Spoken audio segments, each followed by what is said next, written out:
Ganado kasi ako ngayon. Masarap yung food trip natin today. Gusto mo ba ng lechon belly? Aba, oo. Oh, di ba? Gusto rin yan ni Anjo for sure. Eh, ang laing gusto mo rin ba? Naku, isa pang favorite ko yung ulam. Oy, nako, sakto partner dahil meron tayo pareho yan. Dahil yan ang 2-in-1 sarap na ibibida sa atin ni Chef JR today. Wow, parang napapasayo din si Chef ah. Good morning. Lying inside to know you. Yes. Natatawa na si Chef sa'yo.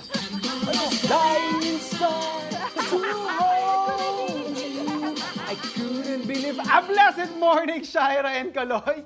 Siyempre, talagang mapapalaing inside tayo dito kasi nga, ang bida natin this morning is yes. Sinabi nyo na yan kanina. 2-in-1 sarap. Laing na paborito ng lahat sa loob ng lechon belly. Binuin nyo naman yun. Grabe naman. Napakasalbahe, di ba? At para ituro sa atin kung paano ginagawa itong napakasarap na putahe na ito, makakasama natin si Chef Bobby. Chef, a blessed morning. Good morning, good morning. Ayan, Chef, ituro mo nga sa aming mabilisan yung proseso mo ng paggawa ng lechon belly Okay. na may laing. Alright, so meron tayong lechon belly na nakakat na yan, Okay po. naka-butterfly. And then we season generously. Okay. Ito, spice mix na to. There's salt, there's pepper, there's some secret spices. Opo, kanya-kanyang timpla yan, di ba, Oo, Chef? tapos lalagyan natin ng garlic. Garlic. Alright. Medyo generously rin. And then, saka natin lalagay yung laing stuffing. Grabe. So, Dapat yung laing stuffing, medyo chilled siya para hindi masyado kumalat. okay. Tapos po, So, Chef, kakalat natin yan. Okay. yung laing mo, typical na timpla ng laing, yung pagluluto. Oo, pero iniba ko kasi hindi ko siya nilagyan ng pork to accommodate people who don't Syempre kasi eat pork. nasa loob naman na po Oo. ng pork, ano? Yes. Okay, tapos iba po yung pagkakakat ninyo, mapansin natin, parang Oo. naka-butterfly. Binutterfly ko siya Okay. para mas madali siya i-roll. Parang para mas porchetta yung ma-contain ano? din yung... Yes. Para Nice. ma-contain din yung Ating laing. laing. Tapos, Tapos, Yan. we roll it. Okay. Kaya makikita natin. We roll that. Alright, ito. May mga naka-ready tayo dito. Siyempre, kailangan natin roll ng... na natin. butcher's Yung twine. nabas lalagay natin to keep the laing inside. Ah. Hindi tatapon. So, pag mayroon po kayong mga trimmings na ganito, mga offcuts na tinatawag natin, pwede nyo pang isiksik at i-stuff doon mismo. Yes. Sa loob ng ating belly. Ayan, Tapos, gawa can you help natin me? yan. Thank you. Tapos, yeah, two-man job ito eh. Opo, Okay, kailangan talaga. Itatali natin yan. Mga 5 or 6 na tali, we secure it.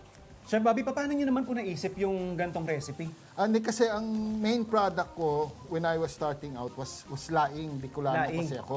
Oo. Okay po. And ang tawag ko sa kanya is laing beside you. Laing beside Kasi yung it's double usually a side dish. So Okay it's po. usually beside something else.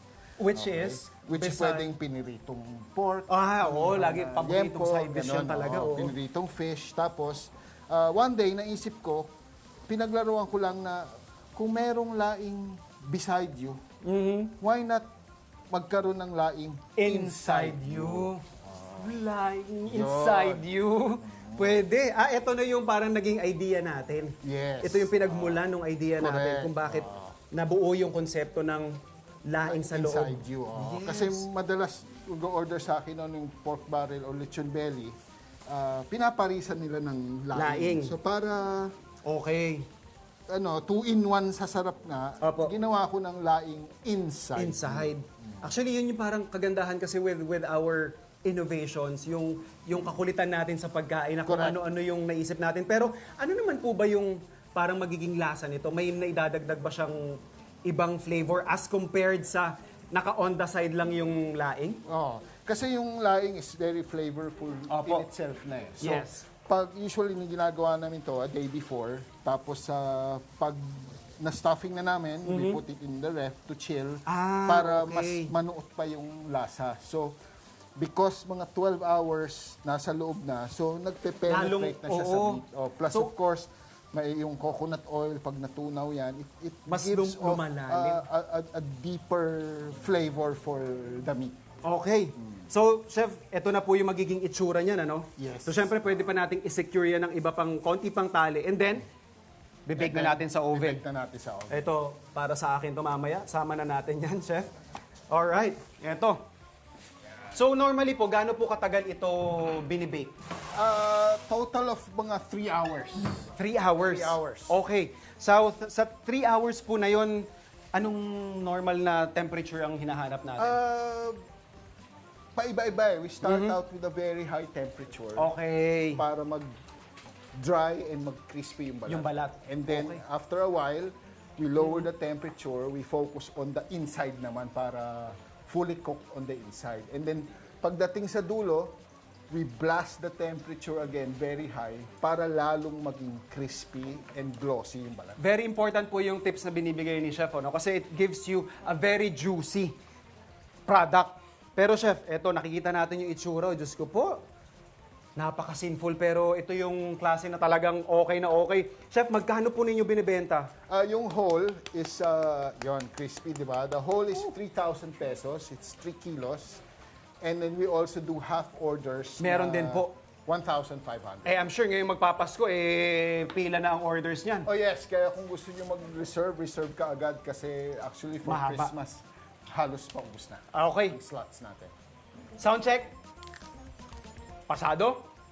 Lasa.